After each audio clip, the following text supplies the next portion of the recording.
27 is the last chapter. I looked up the wiki. I don't know if the wiki is lying to me now. I don't know what to tell you guys. Gray immediately hits the light switch to bathe us into darkness. Light floods into Ivan's office through the bottom of the closed door, leading to the hallway, and I feel my blood run cold. Oh god, this shouldn't be happening right now. Gray was so sure that Ivan got wasted at tonight's poker game. He'd stay out having fun for half the night at least. But clearly he's come home early. Gray assured me Ivan lives alone, and I highly doubt someone else is breaking in on the exact same night. Footsteps echo down the hallway, coming closer and closer with every step. Crap, there's no time. What earth do I do now?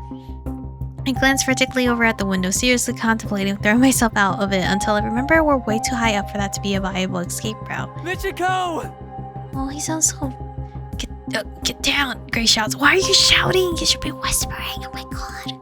He tugs sharply on my sleeve and points to underneath Ivan's desk. It's certainly better than nothing. I placed the PC bank in its original position, conveniently perched on a slender shelf built into the sides of the desk. Oh, it looks so cute. So pretty out. Then I drop down behind the desk and Gray pulls me in close to him. Stay quiet, Gray whispers into my ear. Shouldn't you have said that to begin with? Like whispering to say. I could feel my heartbeat slam like a drum, cursing the fact that I was able to finish the job and extract the hard drive. I looked regretfully at the intact piece of tech. How maybe if Ivan ignores the office and heads into his bedroom instead, I'll have a chance to finish what I started. The footsteps start right outside our door. My heart beats so strong I feel as though it might burst out of my chest. If push comes to shove, I distract him and you get yourself out of here, okay? Gray tells me. I don't want you taking the fall, I protest. But before we can further argue, we hear the sound of a doorknob turning. My forehead creases in concentration as I wait for the sound of the door swinging open and Ivan bursting in. But that doesn't happen. Did he open the door on the opposite side of the hallway instead? I remember spotting one as Gray and I were searching the place, though I never went into any of the other rooms. I can't believe this is happening, I mutter softly. What do we do?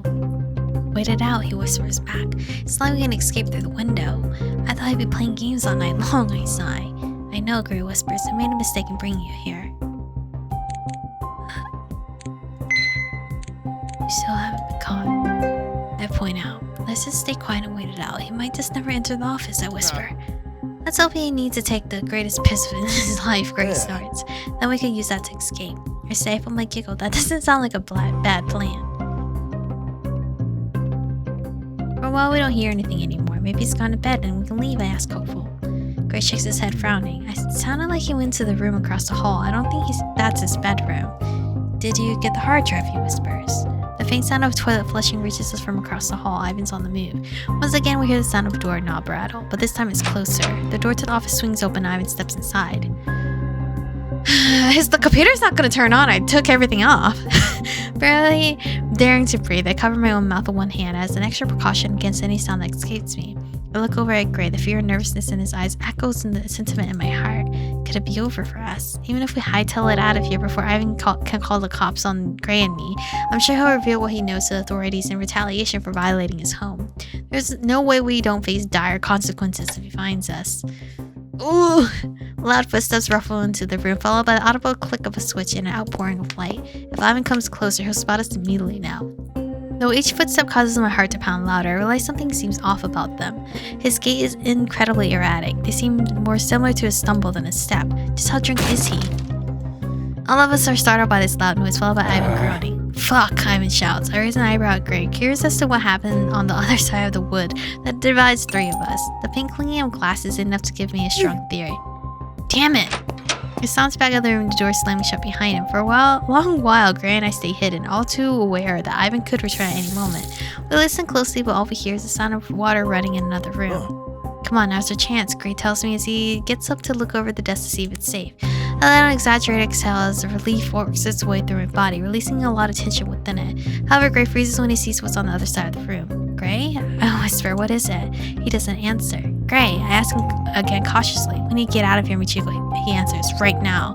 Initially, I'm tempted to tease him for stating the obvious, but as I move out from under my desk, I soon see exactly what he is referring to so cryptically.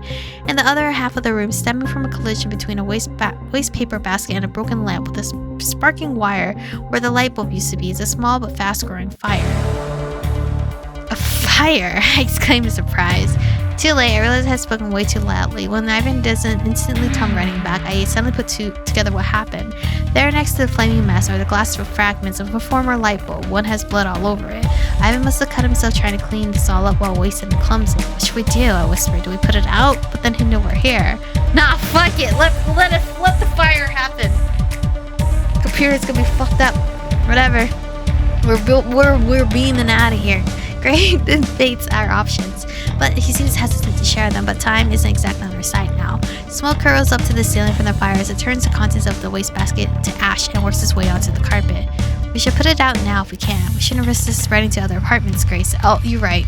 How is considerate of me? You're right, Grace says. He looks around the room, still speaking softly so that Ivan won't overhear. See anything we need? Some kind of blanket, maybe. Wouldn't that make it worse? Both of us search desperately, but I know in my heart it'll be fruitless. We just searched the room earlier tonight, and pretty much all the contents in the office are fodder for a fire, not ammunition against one. The flames started catching on the carpet, spreading. This isn't even carpet, this is wood. Which is not any better, but spreading quickly throughout. We start to cough from considerable smoke clogging the air. Not knowing what else to do, Grace takes off his shirt and starts using that to beat back the burning carpet. Though he does find some success smothering the flames, the fire is growing faster than he can put it out. If we stay here much longer, it's clear we'll lose our ability to make our out unscathed. I don't relish the idea of attempting to run against burning carpet. Gray, I warn you, have to stop. We can't stay here anymore. Gray looks up at me, sweat streaming down his face due to his close proximity to the heat. We can't leave it like this. People could die if we don't. We could die if we don't leave out. What the fuck? We leave. We call the police saying, hey, there's a fire in this apartment. Evacuation. Pull the fire thingy in the apartment hallway. Yeah, they have one of those. I pull on his wrist, not stopping until Bob yanked him upright. You'll die if we don't go now, Gray. We'll call the fire department. Find another way. This isn't working. My girl's smart, clearly. Gray lets me pull him out of the room without another word. If Ivan catches us, he catches us. So good shit. Across the hallway there in full view with the door to the bathroom wide open is Ivan. He stands in the stopper, holding one hand under the running water at the faucet with a blank expression on his face. As quickly and silently as we can, Gray and I tread down the hallway until Ivan is no longer in sight and we made it to the living room. Before we can rush out the door, I turn back towards Gray. Do you think he'll notice in time? Ivan doesn't seem to have any clue what's going on. Gray considers my concern carefully to give ourselves away now. We're so close to escape. Even so, Ivan's life could be at stake. We can't think of ourselves. As much as we don't like Ivan, he is drunk and a mess. Just make a loud commotion and he can come out, right? We can't think about only ourselves at a time like this. Let's just focus on leaving here first, he answers. We can shout a warning as we escape. Now hurry. We move with urgency as we exit the apartment, only stopping to shout back to Ivan about the fire. We hear him moving about after an announcement. His footsteps so loud and disorderly. We hear him let out a surprise yelp and a few curses of moments later. And the time it takes me to pull out my phone, dial emergency services, Ivan comes bolting out of his house and takes off down the other side of the hallway. Ivan bursts through the emergency exit, not stopping for anything or anyone. Gray, on the other hand, starts banging on the doors of Ivan's neighbors. What is it? What on earth do you want at this hour? One elderly man says, jerking open the door. As Gray explains the situation to him, the man's expression changes from one of annoyance to one of horror. He rushes away from Gray to go wake up his wife. This is 112. What is your emergency? The dispatcher asked me when our lines connect. There's been a fire. We need the fire department here as soon as possible, I exclaimed. Gray moves on to caution the next department to give instruction to the dispatcher. Oh, so there's no fire alarm here. Once I finished my phone call, I joined his side. Warmth and admiration spread through me as I watched him pound determinedly on each front door. He conveys the seriousness of the situation to them, yelling about the fire and the necessity of everyone's evacuation. The next door that opens reveals an irate young woman. She points to the side of the door that states to refrain from knocking or ringing the doorbell to not wake the baby. Seriously, how much clearer There's a fire. You need to get out of the building, I shout. The woman's face turns 5 shades paler. Oh my god, my baby. She runs back inside, leaving the front door wide open as she gathers up her child along with their most vital things. Gray and I rush over to the next front door we see, eager to spread the message further. We don't stop hounding everyone until the apartment complex central fire alarm starts to blare throughout the hallway. The beeping is so loud and constant that I had to keep myself from plugging my ears. Should we keep going? What if someone thinks it's a drill or a prank or something, I ask. Gray shakes his head as he places his hand across my shoulders. He brushes a quick kiss to my forehead. I think we've done the best we can, Michiko. Let's let the alarms and fire department take it from here, Gray says, his voice a little hoarse. Together, the two of us make our way to the safety of the outdoors. The fresh, crisp night air is more than welcome change after a smoky, stuffy apartment. Numerous residents have made their way out and onto the grass in front of the complex, many of whom we warned ourselves. The wailing of a fire truck can be heard in the distance. Help is on the way, excuse me. Every time I see the word help is on the way, I just think, help is on the way, dear. My dear. Gray and I attempt to sneak past everyone, not wanting to draw any unnecessary attention to ourselves. Hey you, young man! The elderly man Gray spoke to earlier breaks out of the crowd, coming straight for us. I search the masses for any sign of Ivan, anxious to see if he's caught sight of us. I want to thank you for helping me. My wife is still recovering from a recent knee surgery. I needed all the time I could get to move her out of our home safely. Gray smiles gently at the man. Don't mention it, I was happy to help. But come to think of it, the man continues scratching his chin. How did you know there was a fire? Many stories above us, a window explodes. The shattering of the glass sends the fragments flying towards the group behind us, reveals the massive flames within.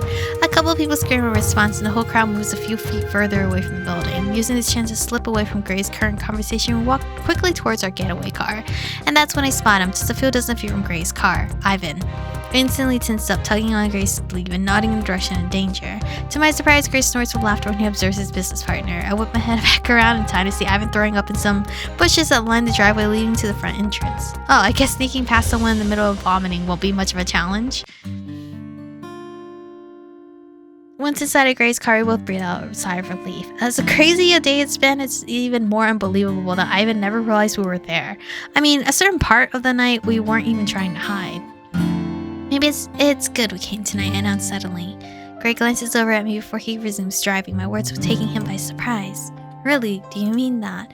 Yeah, I mean, he was so drunk he never really noticed much of what was going on. If there was no one else around when the fire started, I wonder how long it would have taken him to notice. Well, when you put it that way, it's almost like we did him a favor by breaking into his house, Gray winks. We totally did, because we saved a shit ton of people too. We totally did, I say readily agreeing. Though the thought hadn't crossed my mind before, the more I think about it, the more it makes sense. I mean, think about it. He could have died if we weren't there, I continue eagerly. He would have knocked over the lamp with or without us, and the outcome of the situation is definitely better with us there. When I see things through this perspective, I feel so much better about breaking in. As he listens to my summation, Gray begins chuckling. What are you laughing at? Is a question. That's just a funny way to look at it. That's all, he says, smiling. You mentioned it, I pout. Very true, he concedes, but I think in order for us to have been doing the right thing all along, we would have to know the future. The reason we broke in was to save my own skin. I can live with that. I guess you're right, I say. Maybe our actions don't matter as much as our intentions, but it's more fun to think of it my way. Can't argue with that, Gray laughs again. Were you able to take us hard drive? He then asked. I stare at my hands folded neatly in my lap. A wave of guilt washes over me. No, I whisper. Gray, alarmed by my sudden change in tone and demeanor, takes one hand off the steering wheel and places it on my arm. Hey, it's okay, Michiko. How's it okay? I demand. That was the whole reason we went in there, and I failed. The place is on fire. We're fine. The computer melted. Dunzo. Hopefully everything evidence-wise in that space has been burnt.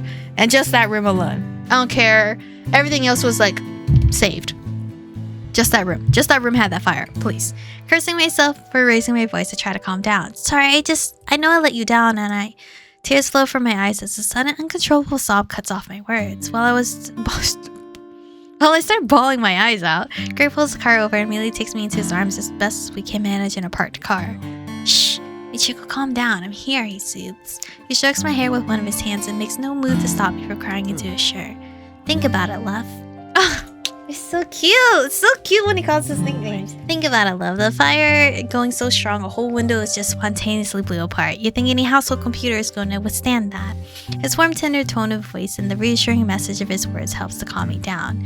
Even if he had any physical copies stashed somewhere, I doubt anything flammable is surviving what happened. So don't worry about the hard drive, okay? Wiping my nose on my sleeve, I gather myself together. I guess you're right. I'm definitely right, Gray grins. His bright smile makes my own lips turn upward slightly. I just would never want to let you down, Gray. I hate the idea of you getting into trouble because I couldn't complete my end of things. I understand, Michiko. Gray wipes the tears away from my eyes and plants kisses along my forehead. It's scary to disappoint someone you care about, but that's not what happened here today. If anything, I'm proud of you. Really? I can't help but ask. Of course, what other girl is going to insist on helping me break into a place? You're right. There's no one else I'd rather have by my side, he insists. The Phantom and Aroma, the couple that no one would have imagined, the one that makes perfect sense. I place both hands on either side of his face, cradling his head. I couldn't agree more, I say with a smile. I pull myself towards Gray, not stopping until I feel my lips crash against his. We kiss each other over and over, savoring the feeling of liberation and victory. We're finally free of Ivan. He no longer has any evidence against Gray, nothing to threaten either of us with. But even in a moment like this, where I feel absolutely amazing, something tugs at the back of my mind. Are we actually safe now, Gray? Ivan's blackmail is gone, but I'm sure he's going to keep fighting against us. A slight smile spreads across his face. About that, while we were exploring Ivan's office, I found some pretty incriminating papers he'd been keeping for his records. I swiped them, Gray grins. I'm planning on handing them over to the police as a sort of anonymous tip-off, but then I look, this will be the last we see of Ivan for a long time. As a new reality of the situation hits me, I sit straight up in my seat in excitement. Oh my god, Gray, this is amazing, I exclaim. He's finally going to be out of our lives. No more illegal poker night, no more threats to Romas. This is exactly what we were hoping for. The future instantaneously seems so much brighter. Now I can know for certain no harm will come to Gray, and nothing will deter my customers from entering my shop. Gray and I can just be happy together. No more secrets of artificially keeping us apart. No more threats we have to outmaneuver. No more high-stake battles to fight back to back. Just boring everyday life, and I couldn't be more thrilled about it. I can't lie, it feels good to get a little revenge for him planting that knife on me back in high school, Gray confesses. But this time he'll face jail time for things he actually did. How did you know he planted it? I think back to my own worst moment in high school, Sarah being stabbed. My memories of her bloody wounded and her lying in the hospital have always haunted me.